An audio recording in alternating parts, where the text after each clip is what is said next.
So good morning, everyone. Thank you very much for your participation today to our event, the role of youth empowerment for advancing climate and biodiversity action synergies. Yeah, thank you very much, the UNFCCC, to provide this great opportunity at the PCCB program. Then my name is Akio Takemoto, Head of Program and Administration of United Nations University Institute for Advanced Study of Sustainability, UNUIS. It is my great pleasure to serve you as a facilitator this side event. This event is held on the Rio Conventions Synergy Day of this PCCB Capacity Building Hub. To give you some background, the multiple recent crises have held back progress in tackling global environment and development challenges. It is increasingly recognized that climate action and sustainable development cannot be effectively tackled separately. For example, with over 80% of SDGs targets directly linked to climate, there is an urgent need for a synergetic approach to maximize co-benefits and minimize trade-offs. The next generations must play a critical role in addressing such complex global issues through innovative and synergetic solutions. So this requires expanded capacity building to impact science-based knowledge and leadership. So from this context, our institute, UNIS, launched a couple of COP delegation programs to promote youth meaningful participation. The first one is Global Youth Midori Platform, so-called the GYM. GYM is the public and private partnership with AEON Environmental Foundation. This is renowned as the biggest supermarket chain in Japan. Then the GYM is to engage university students in UNU's CBD COP16 delegation in Cali, combined with a series of training sessions. The second program for the youth is Leadership Development Program for the Next Generation in Kanazawa, Ishikawa Prefecture of Japan, which is a local city, engaging high school students to the COP29 delegation, which, a couple of students are here. So in this backdrop, we are particularly focusing on the role of youth and how we can facilitate their meaningful participation, identify pathways to tackle challenges, and maximize opportunities for accelerating our actions to address the multiple global environmental and development challenges. Today we have invited the youth representatives as speakers, and they will share the experiences and reflections on capacity building activities. They were involved recently in the field of climate change and biodiversity. We also would like to expect active participation by all of you here today through interactive challenges exchange with invited speakers. We will ask you several question inputs using Menti, so your active engagement is very appreciated. We try to reflect the feedbacks into roundtable discussion. So in the beginning, I would like to introduce the panelists. So please introduce yourselves and explain about active address climate change and environmental problems. First of all, I'd like to invite Mr. Axel Eriksson, Training Manager, Climate Youth Negotiators Program, Global Youth Biodiversity Network. The floor is yours.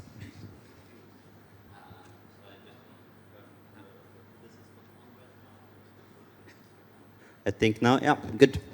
Hello, everyone. Nice to see so many of you in the audience and see those distinguished fellow panelists. So I am in charge of delivering trainings to about 260 young negotiators this year, out of which about 100 are here at the COP29 to negotiate on behalf of their countries. And this is done through my organization, Youth Negotiates Academy. One of the big barriers that we have identified when we have created this program is language. Often when we come to these international conferences, much of the decisions are taken in English. And the discussions leading up to it, mainly in English, in very specific language. And since we are a global program from across the world, there is a very big imbalance in terms of the ability to follow those discussions. So that's one big barrier. Another big barrier is in terms of funding. That it is very imbalanced across the world how the access that young people have to fund their participation at these conferences. And for that reason, we as the Youth Negotiators Academy fund at least one participant from each LDC that we're working with, least developed country, and each small island developing states, just to make sure that there is representation of the communities that are the most affected and who often don't have access to that kind of funding to be participating here. Another big barrier, which is actually why I'm very happy that we're here in the Capacity Building Hub, is specifically having the capacity to follow these negotiations. It is very, very hard. It is very, very complex to understand what is the difference between shall and should in a decision text. Why does it matter if you know, the word phase out fossil fuels is mentioned, or phase down, or not at all? And the whole process of how a decision text is made and how it leads to an agreement in the end and who has what influence over that, it's very hard to understand. And this is something that we think is very important to address by providing dedicated training to young people to ensure that they have not only the knowledge how this works, but also the skills to influence the process. And then thirdly, the ability to deal with the intense space that we have here, because negotiations run from early morning until late night, often lacking sleep. And the fourth barrier, before I end off, is having access to a network of support, a network of experts and also other young people in a similar position. And this is also something that we try to provide by connecting young people from across the world who are in similar roles, also with experts on the different topics that they will be negotiating on, or connected topics. So with that, I'll stop. Those are the four barriers: network, language, funding, and capacity. Great, thank you very much. I will go back to the discussion on the issue. You're a very good icebreaker. So now I'd like to ask two high school students from Ishikawa, Japan. So they are the selected participants from our Youth Development Club program, which I introduced. Then please introduce yourself first. Don't need to speak about the issue now. So now I'd like to ask Ms. Nanako Kaji-san, floor is yours.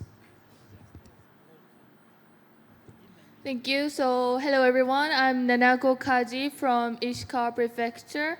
I belong to Kanazawa Izumigaoka High School and I'm 16.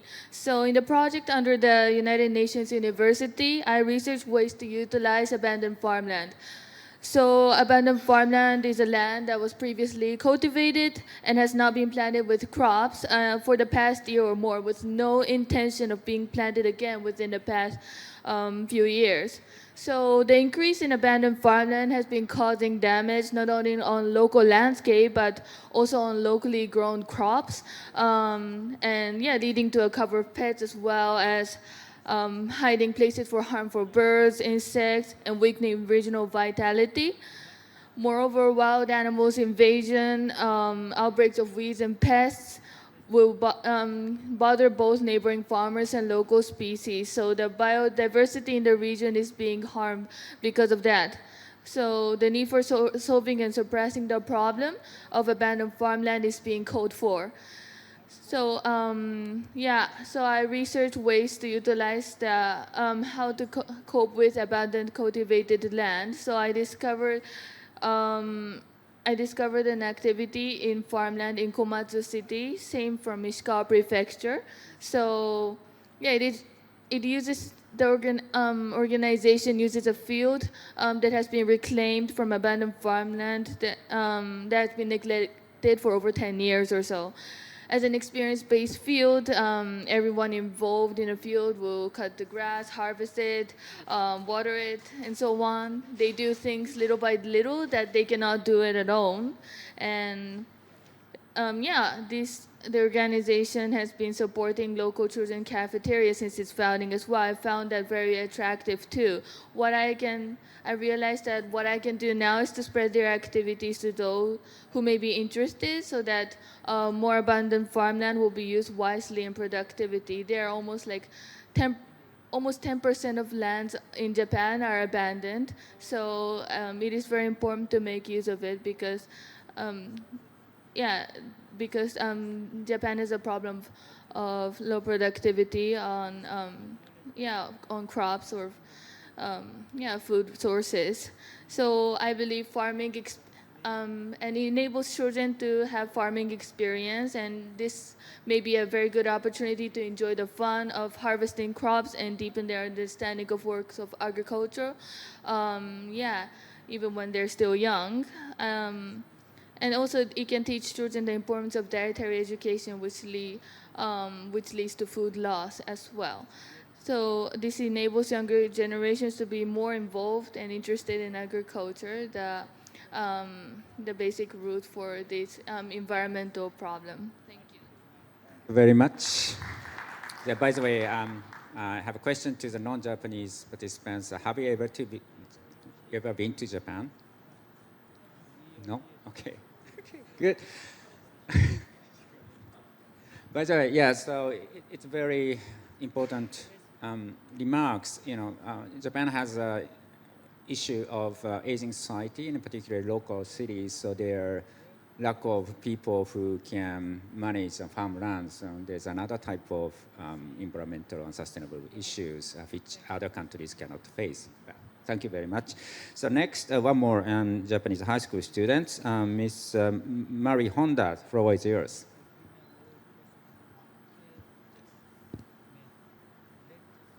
Hello, I'm Mari Honda, 16 years old, and I came from Japan. Through the UN Youth Program, I focused on the local port of Kanazawa to make the port more sustainable port. The Japanese government is in the process of proceeding the plan called carbon neutral port, and I conceived my proposals in line with this plan.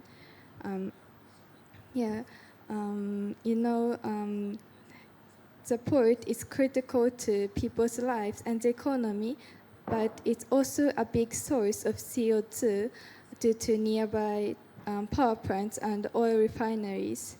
I'm passionate about the sea and the local seafood, so I tackled with these issues. One problem I discovered is that companies in our regions tend to use ports outside the prefecture, leading to more CO2 emission from extra land transportation. So I came up with strategies to encourage more companies to use the local port. Also, I looked into introducing offshore wind power generation and promoting sustainable tourism in our region. The benefits of offshore wind power cited are job creation, CO2 reduction, and surrounding effect. But one biggest barrier is funding, because making only one unit of offshore wind power costs several hundreds of yen. So we need cooperation at the local government level and the national government level. In the future, I'd like to make a proposal by investigating how what economic effects and what environmental changes will be brought about by promoting these initiatives. And yes, I can expect good results because the governor of my province has a strong interest in cultural and environmental conservation. Thank you. Thank you very much, Honda-san. So I'd like to hand over to the last but not least. I'd like to invite Ms. Flora Getty, representative to the UN SGI Program Coordinator, SGI Office for the UN Affairs, Geneva. Next to me, floor is yours. Hello, everyone. Nice to meet you. So nice to see you all here. And thank you to my fellow co-speakers here for sharing their experience. So my name is Flore. I come from France. I work in an NGO called Sokagakai International. And there I'm doing some work in environment with the angle of youth. And so that's why I'm here today, I guess. And so I'm involved here at this COP. I'm involved with Yongo, and I just came from the previous COP that was in Cali on biodiversity, where I was also involved with the GLUS, the youth, Global Youth Biodiversity Network. Axel was there also, from COP to COP. And thank you for the very interesting discussions. I think I have similar points about barriers than Axel, but I'm way newer to the processes than my colleague. But I think overall, if I take an overview of what I'm seeing in those spaces, I sometimes feel there is such an imbalance between the expectations that we have of youth and the actual keys that we give them to meet the expectations.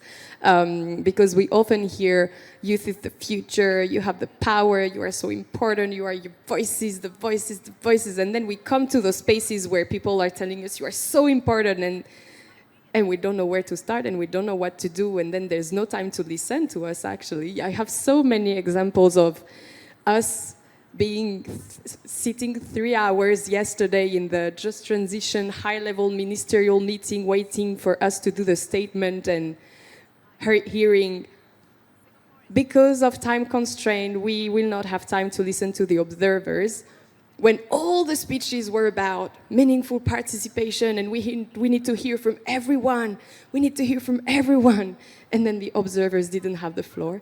So I think that's a gap I identify.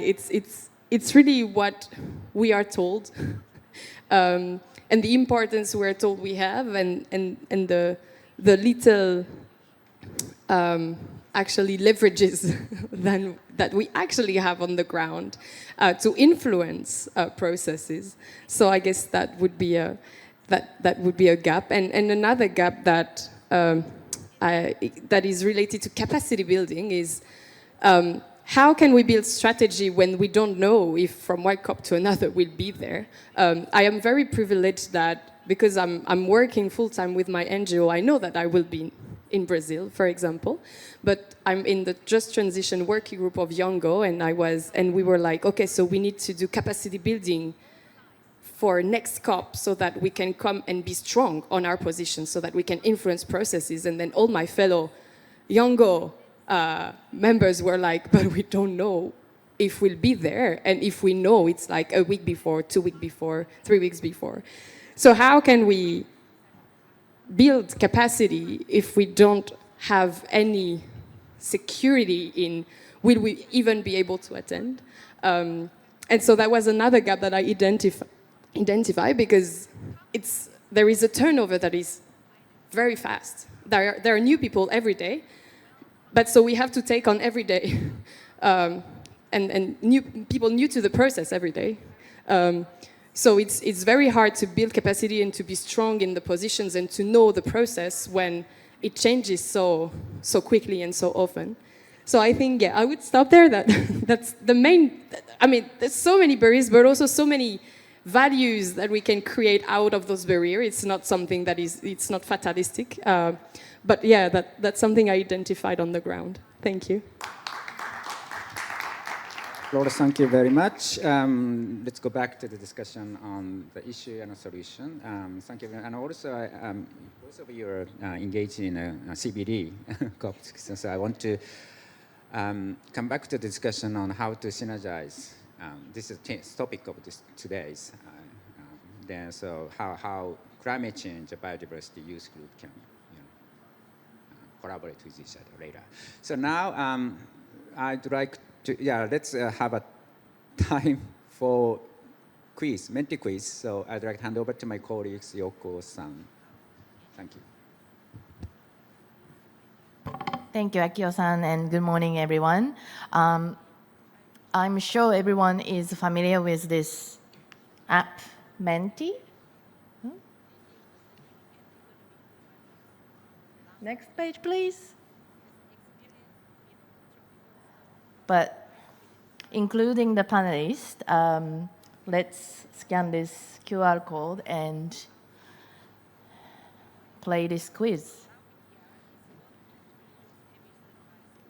Are we all ready?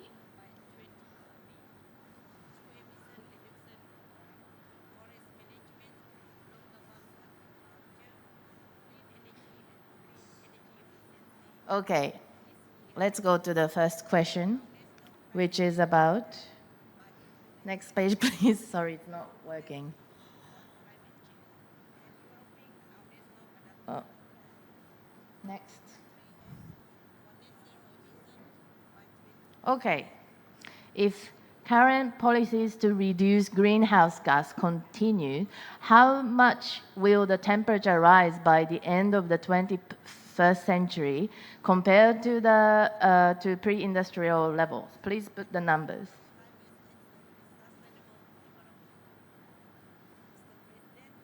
Okay, 3.1, 3.4, 3, 4, 3.2, 3. Thanks. You're welcome. 3, 2.9.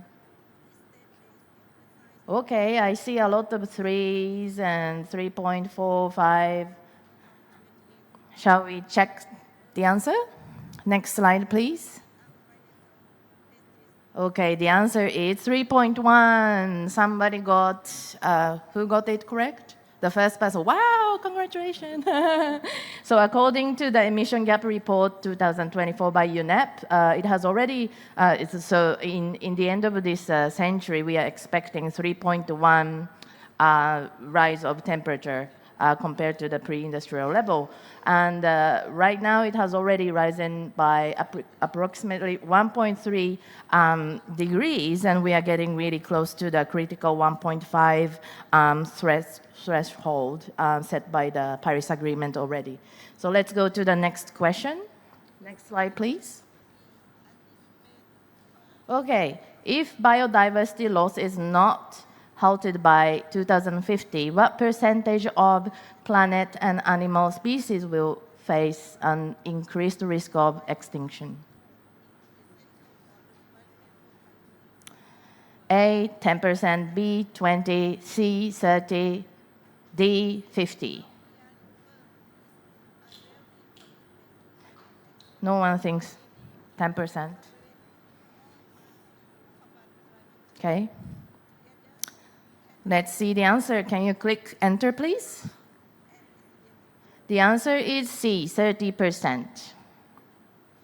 7 people got it right. Okay, let's go to the next question.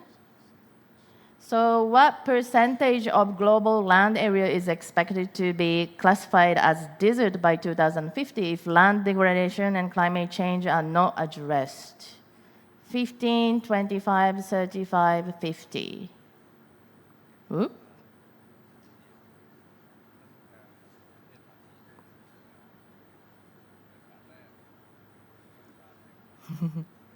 Okay, shall we check the answer?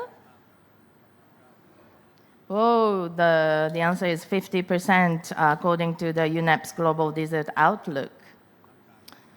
It's very serious. And okay, next question. The last question is, how old will you be in 2050, 26 years from now?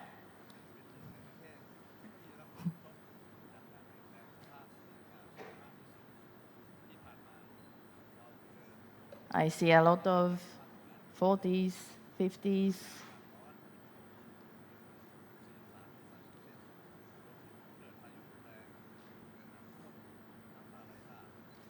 Maybe not so many youth in this room. Well, high school students will be around 42 in 2050. Okay, so this was the last quiz. So I would like to give it back to Takemoto-san. Thank you, everyone.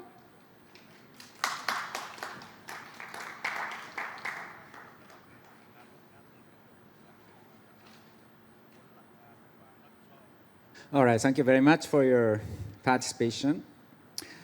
Yes, this quiz results show that younger generation will be more affected by negative impacts on climate change. Not only climate change, but also loss of ecosystem biodiversity and land degradation.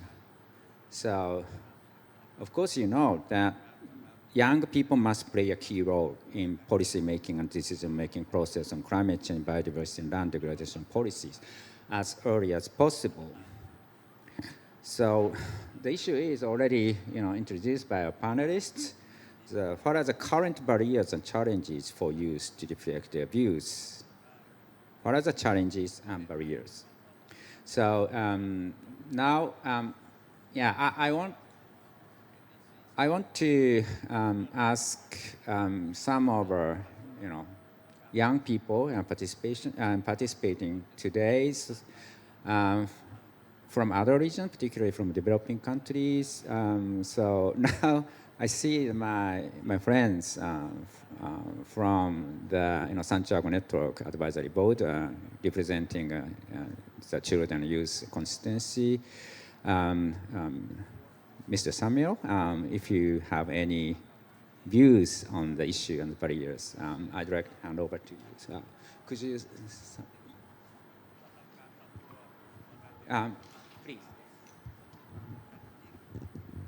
Okay, thank you so much. Good day, everyone. My name is Samuel Kore, and I'm one of the advisory board members of the UNFCCC Santiago Network on loss and damage, representing the Children and Youth constituency. When it comes to the topic about young people and their engagement in addressing climate change issues, I think first and foremost, young people makes up a lot of effort when it comes to addressing these issues in the areas of carrying out local actions, engagement, bringing out novel solutions, and also leading on-ground action in addressing these issues. However, when it comes to the areas of involvement and participation in decision-making, in policy, we often find the reverse side of participation of young people in this. For instance, in Global South, we already know what is happening in Global South, the vulnerability of these communities, of the people in these areas. And if you also look at the efforts in addressing these issues, you also find that young people are at the forefront, or they are the ones at the front line in addressing these issues. But then when it comes to the political will and decision-making process and participation, you find out that young people are often left behind. And this is something that I feel needs to be addressed. In my country, Nigeria, where youth makes up about 49% of the total population, you also find out that young people are left behind when it comes to the aspect of decision making in my country, especially when it involves climate change, because when climate change happens, the people that are most vulnerable are children and youth and women, which definitely you have to look at the gender aspect of climate change. But then when it comes to decision making in addressing these issues, young people are left behind. And I think that is a major gap that needs to be addressed, not just in my country, but in the world, whereby youth makes up over the youth population in the globe makes up over 2 billion. So we have over 2 billion youths in the world right now. But then when it comes to participation in the things about decision, in the things about policy, in the things about government, in the things about even climate change as well when it comes to the global stage, like in the UN right now, we're already seeing what is playing out, whereby I heard someone rightly mentioned, you go to meetings, and then you have informals, and even informals, and you, who is a young person with the observer badge, you are not allowed to say anything. You are just only there to observe and look, and at the end of the day, it's as if you have been dumb, like you've been asked, hey, keep quiet. And even the young negotiators that are also here, they are not well trained with the right capacity to make the right intervention. So that is a major gap, and I feel there is need to build more young people, build up their capacities to be able to speak up in global platforms, because that is the major issue we're having right now, whereby young people are called, right, to come up to this platform, but then they don't have the right capacity to speak up using the right language, and I feel that is a major barrier, and that should be addressed too. Thank you. Thank you very much. Please identify your home country. Pardon? Your home country. Nigeria. Okay, good. Thank you very much. Now, yeah, I want to. Thank you. Could you? I see the ladies behind. I think that they are young. So, if they want to say something, please. If not, okay. Gideon. Yes, I'm a young, old youth. Yes, my name is Gideon Olasanago. I'm also from Tanzania. I work for Pastoralist Indigenous Angel Forum, but also a member of the advisory board of the Santiago Network on Loss and Damage, representative for indigenous people. I wish to really congratulate our youth panelists who brought up issues and challenges that you are facing, which blocks your participations to climate spaces and biodiversity as a whole. And I used to be youth like you. These barriers have been existing back years when we were young like you, and it seems like it does and continue exist and blocking youth to engage effectively in a meaningful way to climate negotiations. And I would like to bring a best practices from our constituency indigenous people that we have been mentoring our youth on how to engage on climate negotiation, not only at the national level, I mean at the international level, but right from the communities, right from the national level, and up to international level. And in that case, and in that manner, that will be able to actively engage. You mentioned about capacity, skills. You have to build your skills through your constituency. So indigenous youth in this case have been, build capacity, through Zoom before even coming to these very complex spaces, confusing spaces, because a lot of events are happening at the same times, and a lot of progress has been made in a way that it's confusing even those who have been following this negotiation previous years, leave alone the youth who are just coming from home and engaging right away to these confusing negotiations. So you need to engage to your respective constituencies. We have indigenous people youth constituency where they are being mentored by their senior indigenous leaders through Zooms, through gatherings, and so when they come here, they are already a bit familiar on how the negotiation look like. So from the Yungo, we have indigenous people youth who are members of the Yungo. So they have already been built capacity. So you need to engage to your respective constituency, like environmental constituency, like women constituency. So when you meet as a youth constituency, you are already being able to be, familiar, right, with all aspects of negotiations. That is my very, very quick reaction on your contribution. Thank you. Yeah, thank you so much. Very important comments from the aspect of indigenous peoples and also the role of mentors for developing capacity and skills. Okay, so back to the comments by panelists. I want to hear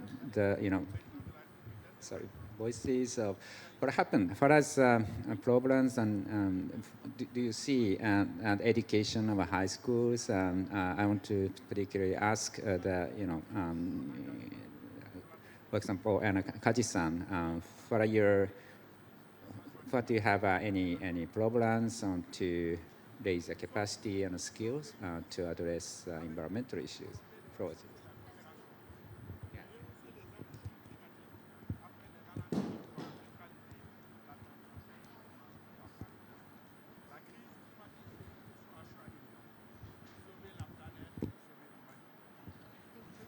So thank you. So maybe I want to introduce what we're doing at our school. So in my class, we have extra curriculum to learn about environmental matters. For example,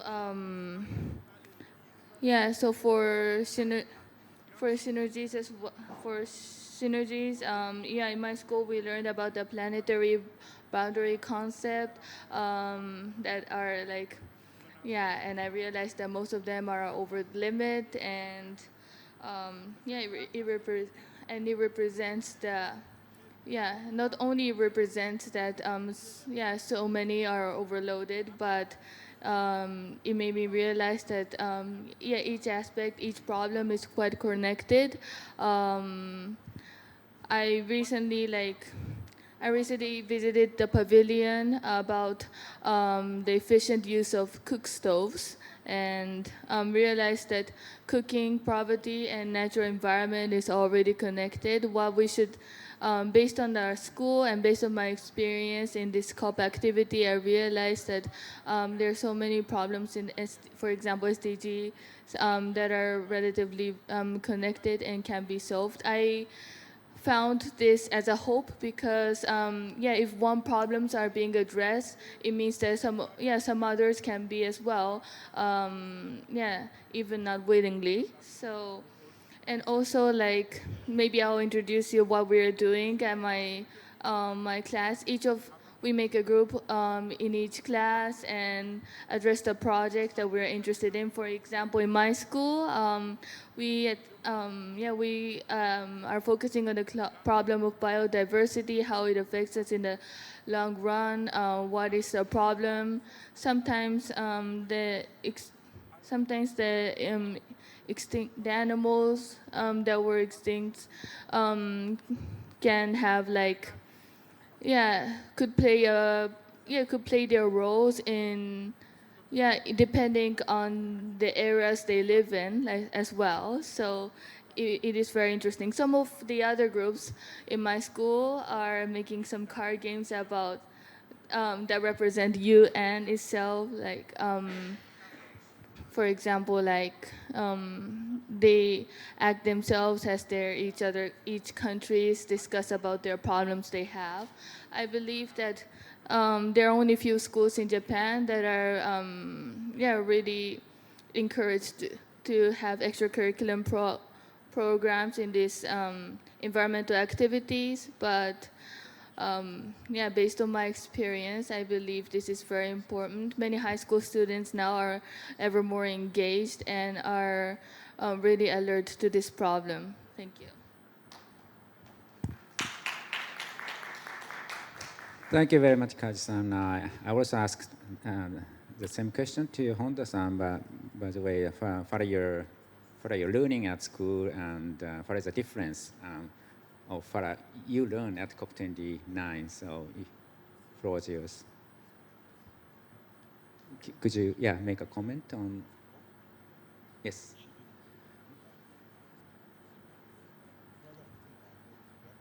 Yes, particularly, I want to hear from you for your learning at your high school about the issue on climate change, and particularly on the relation between climate change and biodiversity, or or if you have any new findings at COP29, please. In fact, at my school, and there is no extracurricular programs about environmental issues, and yes, we don't have any lessons that let students know about how they can act against climate change, and the factors and the reasons of the current climate changes. So I think yes. So small portion of students go to workshops and side events to learn about climate change, but most of the students, Japanese students, remain ignorant. Also, also young people will be most affected by climate change in the future. So I want to recount my experiences at the COP to engage more young people in its youth program and raise awareness about climate change.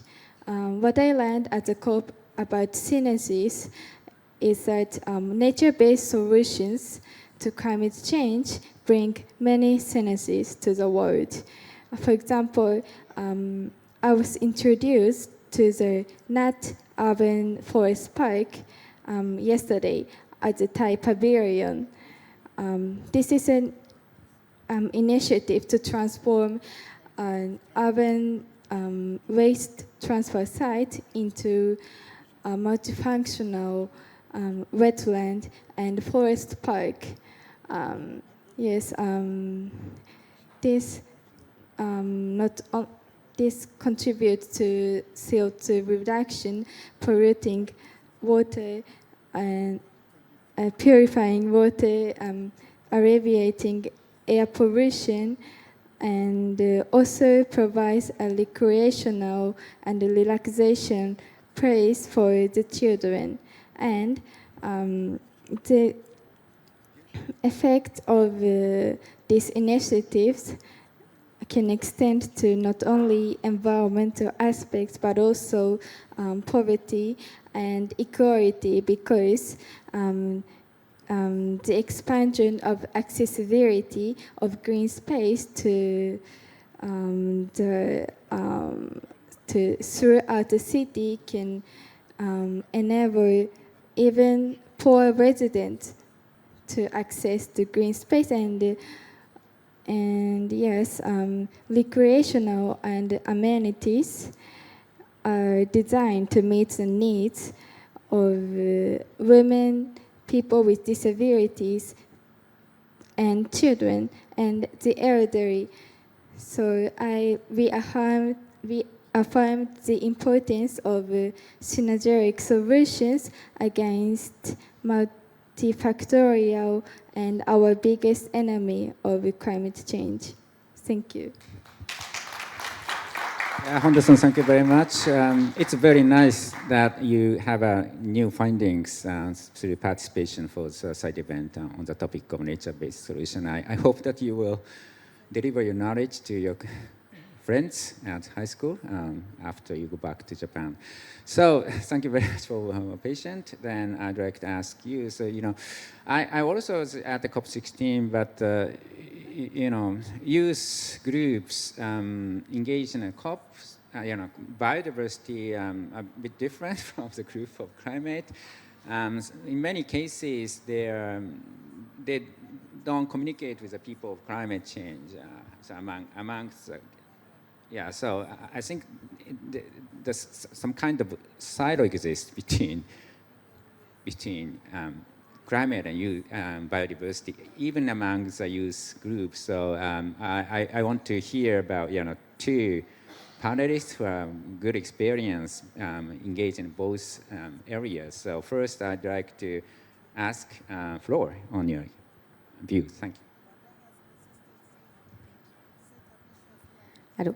Yes, I didn't think it would be so different, but it did.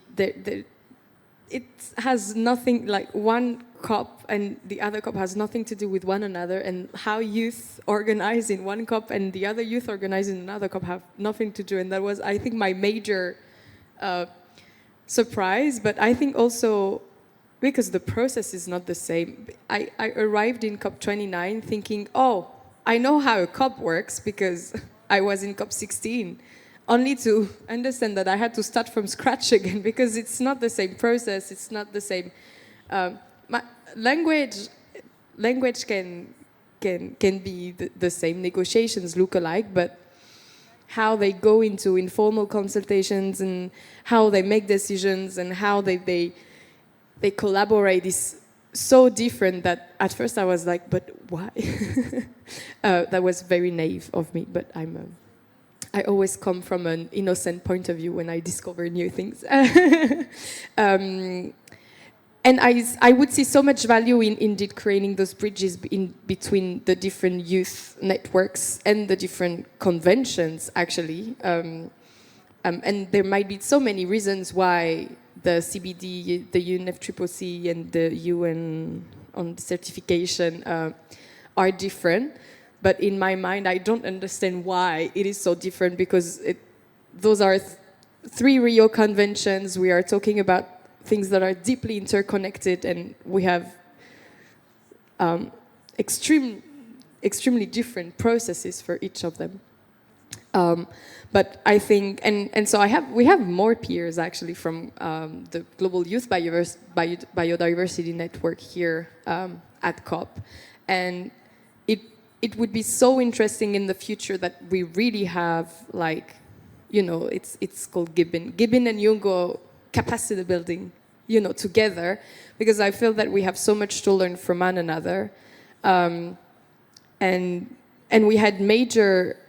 So at COP16 we had a major win that was a big surprise. We had a young negotiator from Norway that was able to negotiate in plenary, adding Gibbon as a constituency who had to be consulted for education biodiversity program, and so it was put in the decision and it was adopted, and we were like, that's amazing. And so sometimes it works, and I think that's something that, if we can really build capacity among ourselves and do this peer-to-peer education and try to find how we can collaborate within both. And I guess also desertification is smaller again, but I'm sure that youth network are already working on desertification, and that we should also try to build strength so that at any COP, whether it's this global youth or this network of youth or this network of youth, it's a strong constituency that is taken seriously at that can push for their how to say, the language that they want, and for the values that they have. So that would be a piece of something that I have in my mind, but I will pass it on to my colleague who might have many other things to share. And many things to agree upon as well. So I agree that basically it's not the same process. I've been to 4 UNFCCC COPs, this is my 4th one, and then 2 CBD COPs, and they're not the same. I can say with quite big certainty that the type of atmosphere, the type of topics, the words that would be acceptable in one convention would not be acceptable in the other, even though it's the same countries mainly that are parties to these two conventions. So that's quite an interesting difference. And I also wanted to just reinforce what Kaji-san said about learning on planetary boundaries. I'm very happy that you mentioned that, because that's the topic of my master thesis, which is basically the interconnection of different environmental crises, like biodiversity and climate, but also pollution, freshwater use, and many other aspects of the environment. And I think trying to, see these different crises as interconnected fundamentally through the root drivers is important. So a good example of this was actually that the UN Biodiversity Panel and the UN Climate Panel, the IPBES and IPCC respectively, they had a joint workshop to really, talk about what are the commonalities between our two different, topics.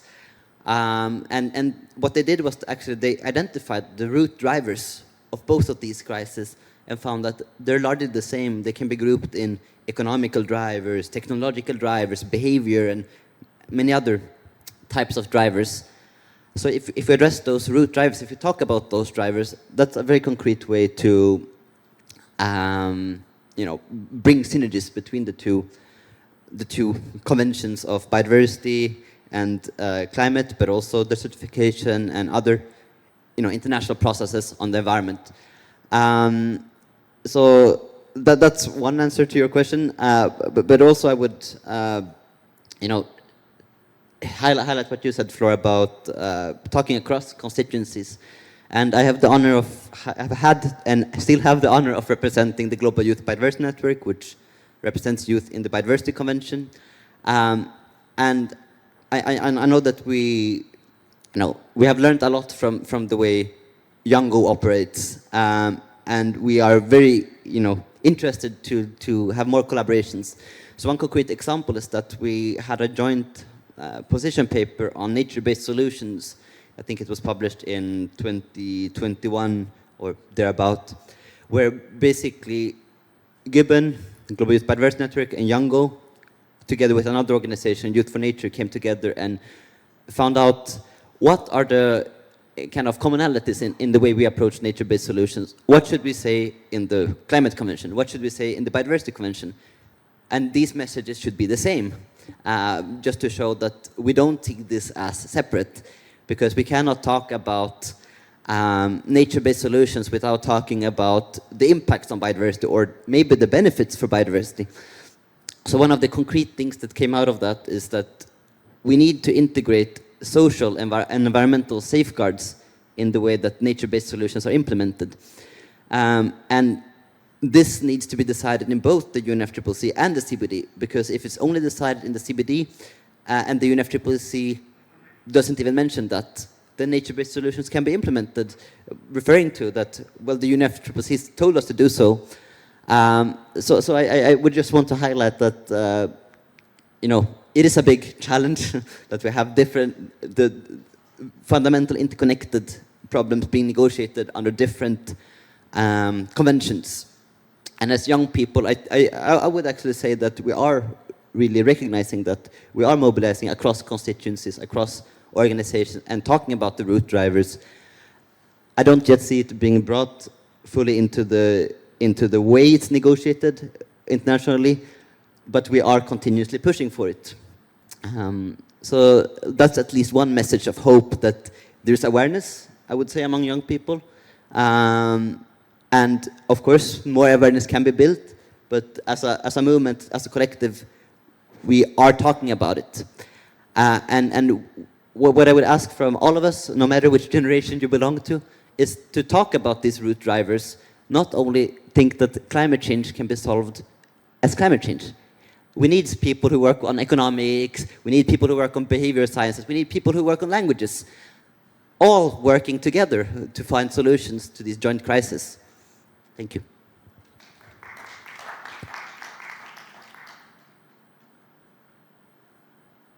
Thank you so much for your very useful comments. Then, yeah, I fully agree that Axel and others, the importance of cross-constituency collaboration. And one of the my observation at COP16 was, there are very good discussion to support the most vulnerable people in the communities, indigenous people and local communities. And then there was successful, very good decision to establish a permanent subsidiary body on the indigenous people and local community under the CBD. So I think this, the root cause on the issue of impacts of climate change are also, and loss of biodiversity, it's a common. There's a lot of commonalities. So I think the youth and indigenous people and women and genders, and also other groups can well collaborate with each other to address the common root causes. So it's very great. Thank you very much. Then also, I want to touch upon the a lot of issues raised by panelists.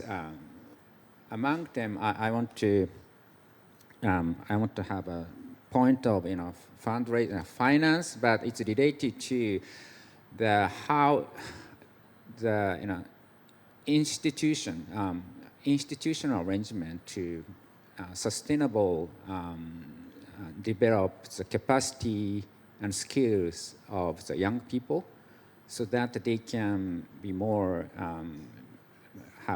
realize a meaningful participation on a more longer-term basis, not just for participating the one conference of COP, but they, for example, I had a discussion with a lot of youth delegation from Japan. Then it's difficult to reach out to other young people in Japan. They hesitate to openly discuss the environmental issues and climate change issue at their schools, universities. But so they sometimes they're against the general policy of Japan. So then they are, in order to have to work for good companies. So they want to disclose the information on the youth activities. So I think it's a pity. Recently, most private companies, going forward to the cooperation of decarbonization by themselves, and also other environmental activities, and also nature positive actions. Even after the graduation of high schools and university, they have a benefit, an advantage to participating and engage in youth activities, and also the participation at the COP meetings. So now I'd like to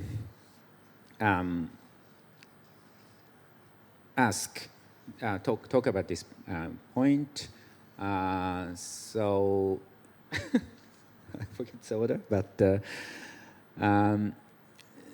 so students, do you see any issue? I don't know what do you want to continue the youth activities after the COP? If you have any idea, please introduce this topic. Yes. So thank you very much again. So after this experience that I luckily had, first of all, I want to share to my classmates, which I mentioned before, that has a special project that has an extra curriculum about the addressments of climate change. So what we're doing is good. There's a plan. So in the next 2 years, we're deciding we would decide one topic about climate change, environmental change problem, and research it for over 2 years. So I would like to mention what I've learned through this activity. For example, the thing that I mentioned, I believe the best thing that I've learned is about like the synergies. So as I mentioned, I visited a pavilion about accelerating clean energy access under the Paris Agreement, the role of cook stove. So it was about clean energy, deforestation, women empowerment, and lung health and so on. Every part of it is associated. I believe that I've learned so many examples. I learned so many examples that that so many problems are deeply connected as well. So I would like to inform my schoolmates a new idea in a new way as well, and also for trade-off as well. We are focusing on how to deal with trade-off, but through this activity, I realized that trade-off can be one hope. It is very important for, I believe, our future generations, the youth, have a responsibility to think about the alternatives for trade-offs. For example, I realized, first of all, I thought that, first of all, I thought that like, when we do something for environment, it is quite costly. Every product we choose will be quite expensive like that. But I realized that by reducing the energy we use at households or like that, in the long run, it is very beneficial for our money and for our profit, and for us to survive in the future. In the future as well. So I would like to. I'm very interested in like telling my classmates about how to deal with like the synergies and trade-off of climate change. Thank you very much. Honda-san, do you have any idea on what would you like to do after this event, COP, then to your school? Yeah, I also want to disseminate my information I learned at Lotus side events and pavilions at COP29. Yes, as I mentioned before, this environmental education in Japan is still not good enough, and yes, also this can be the same can be said in Japanese coverage. So yes, government. I want to recount my experiences at the COP to raise awareness among children and encourage them to take action against climate change. I think government abstract concept and the digitals mean nothing to children. For example, if all the SDG goals could be achieved, it would be great. However, the children who are ignorant about the real situation and the real practice and specific and don't know about specific solutions about climate change, it means nothing. So yes, I learned the situation from indigenous people, including people from Himalayan region. And yes, after returning to Japan, I want to disseminate these experiences through digital platforms. I want to be, yes, Greta, as you know, Miss Greta gave a big influence on the world. So it means even when young people can exert a great influence on the world. So I want to be part of the phenomenon. Thank you. Thank you. It's great to hear that role of instructor or mentor. This is not the senior person, but the young people themselves play a role of educators, I think. So from this context, I really am impressed by Axel's implementing program. You're a manager of climate youth negotiator program. Yeah, he's a youth, but he has a program of, doing a capacity building for the youth. So I really interested in to hear about what you're doing this program project. Thank you. Thank you for your comment. Thanks first to Honda-san and to Kaji-san. I personally, as kind of an individual, think it's very, very impressive that you're here in a panel and speaking about your learnings. And also, even, as you said, Honda-san, about many students at your school don't know about the climate change issues, coming here and wanting to change that. I just want to give another round of applause to both of you for being here.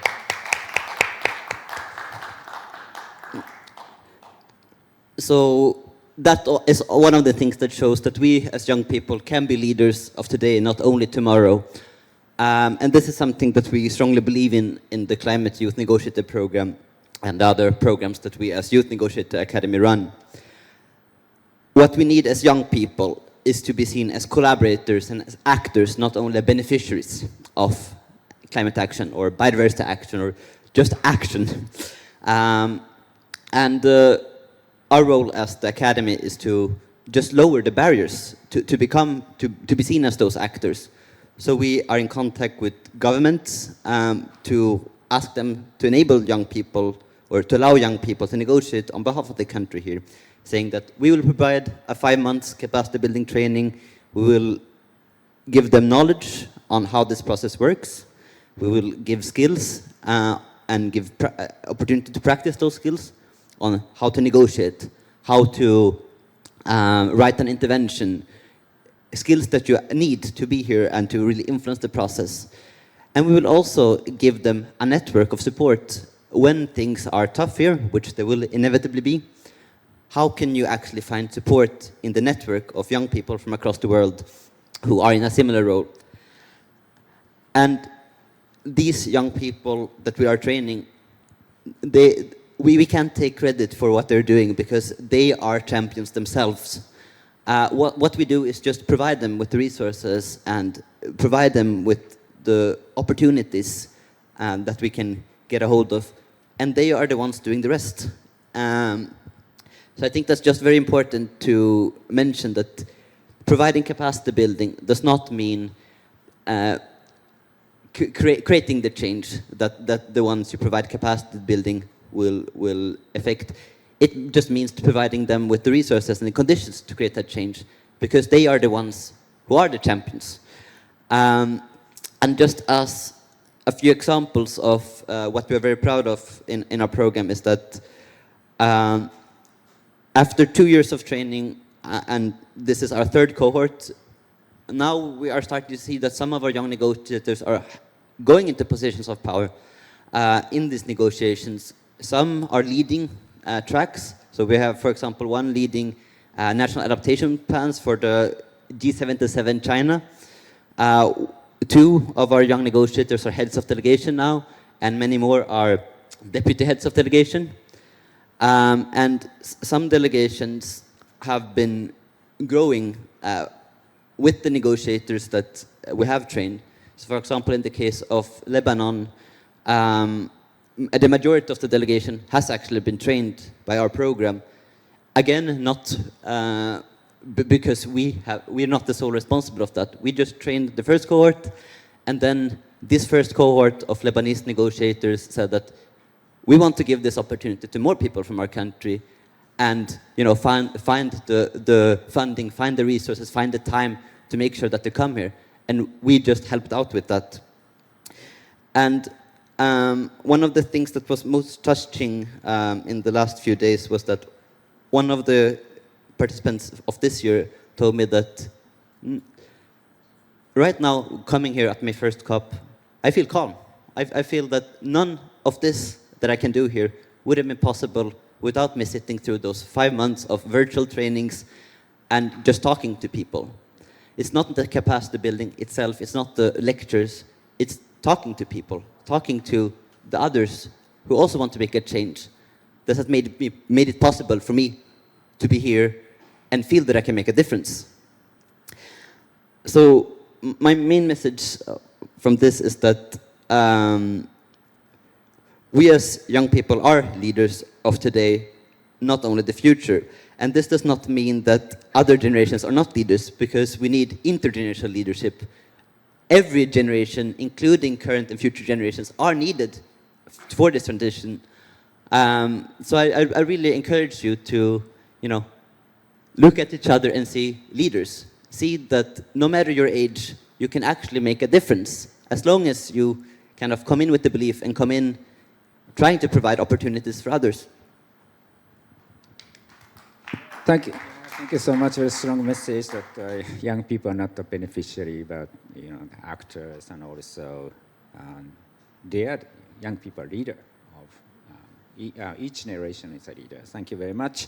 Very useful comment. And so then I want to ask Flora for your views or building on your experience. Flora.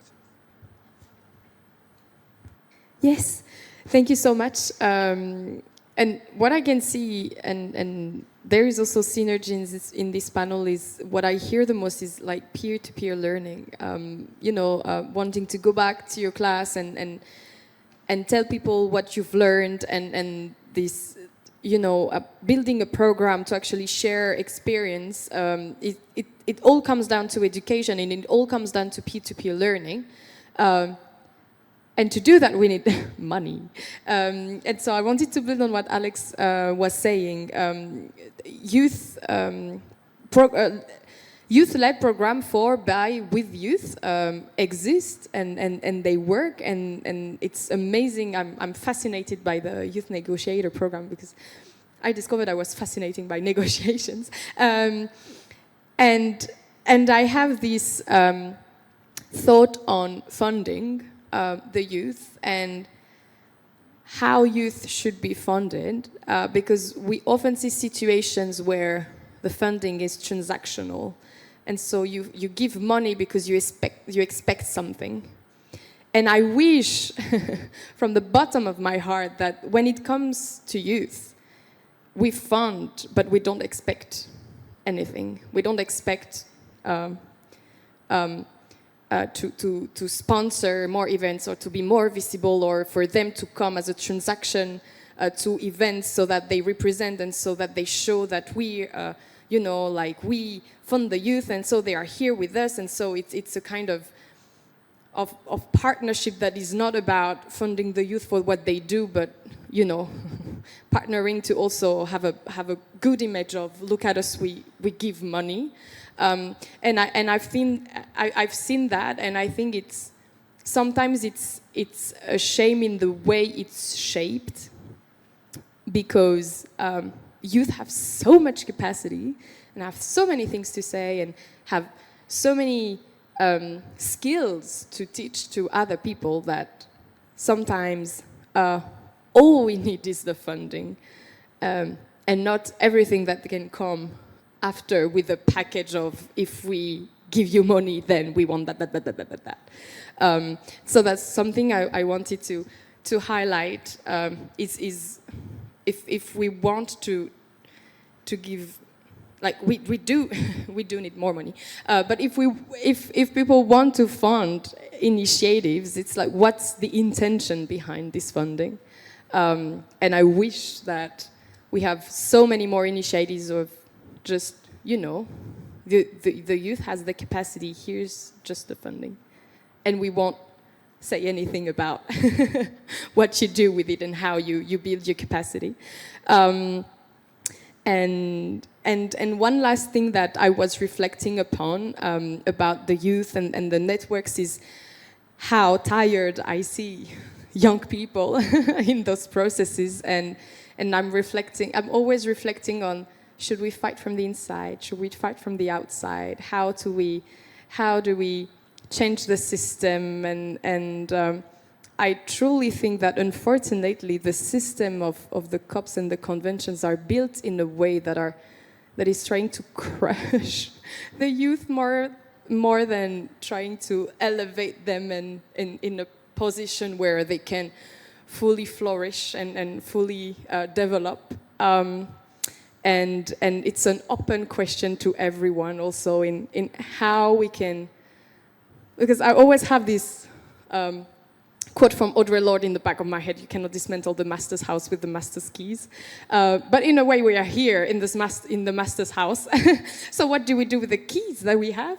But how can we really influence the system in a way that is not trying, to crush and to make us lose hope in what we have and what we see? And so the negotiators program is one highlight of one ray of sunshine in the whole COP process, because it's really giving strength and it's really empowering, and so many youth are also doing so many things that are empowering.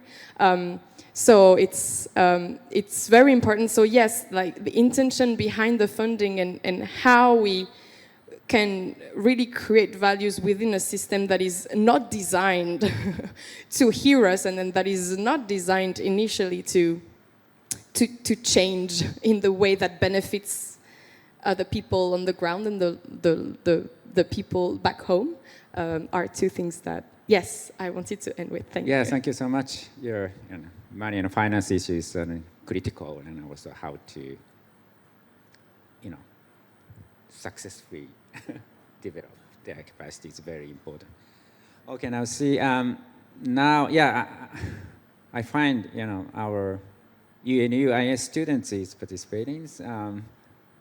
Yes, she's also youth. I hope, I'd like to ask, Ahmad, on your views about experience and work studying at our master course of UNUIS. I also have an impression at participating in COP29.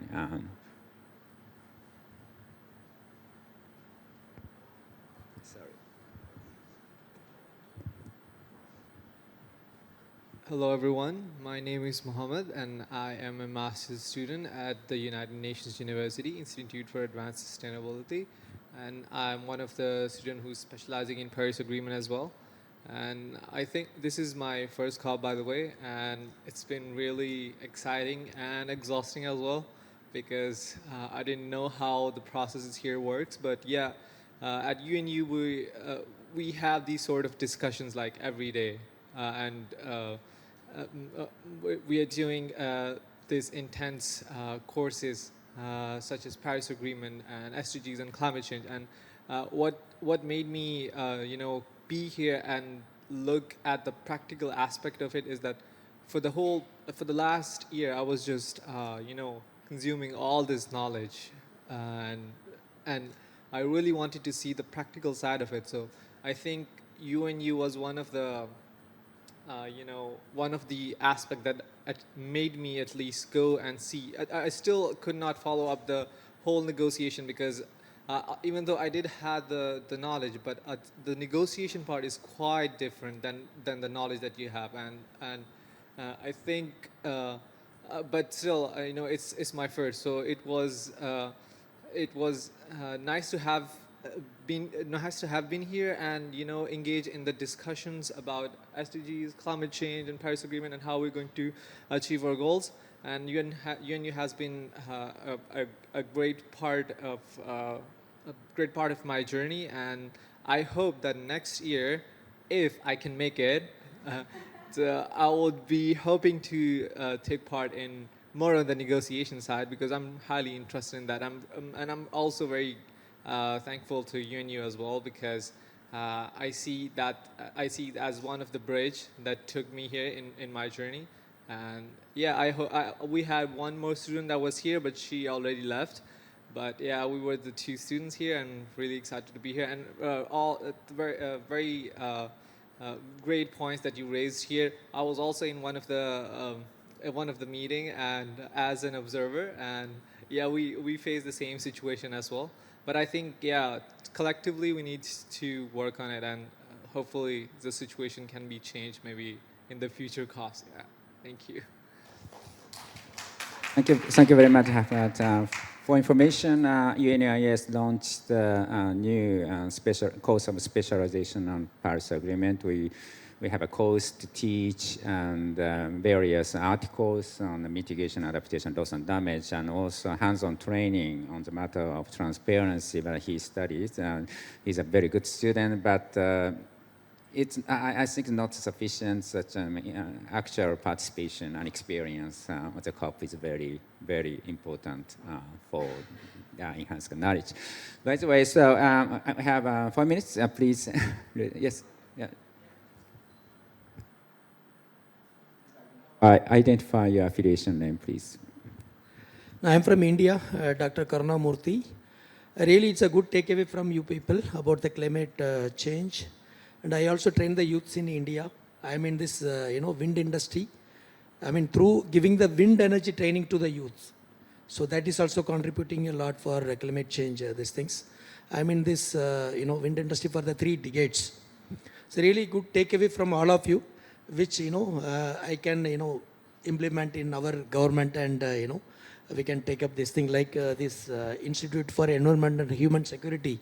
That also separate, exclusive university for this climate. That is a good things which I came to know. And from these young people, really a nice thought on the climate change at this age. And so for which, I thought of, giving them my book. That is, I am author of this Mind of Wind. So to appreciate their involvement and their input, I want to appreciate them. And with your permission, can I give the book to them? Yeah. Thank you, youth leaders. Ladies, please.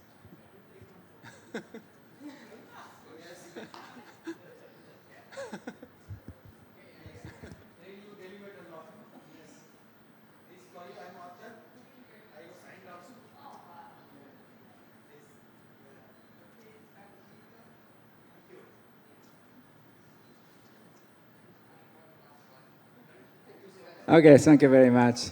Thank you. So, lady, please.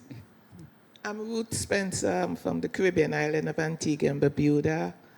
I work with all the local community groups on island, so I don't have wear one hat.